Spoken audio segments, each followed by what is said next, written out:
Okay po.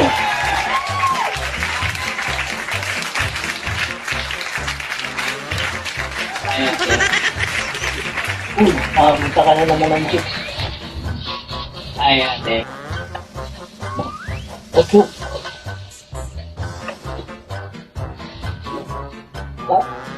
Paano natin malalaman kung babae o lalaki yung baboy na bibiliin natin? Napakasimple, Dax. Napakasimple. Wow! Sana all! Pag babae, sigurado, kikiluhin ni ate yun. Kapag lalaki, sigurado, titimpangin niya. Okay, tama.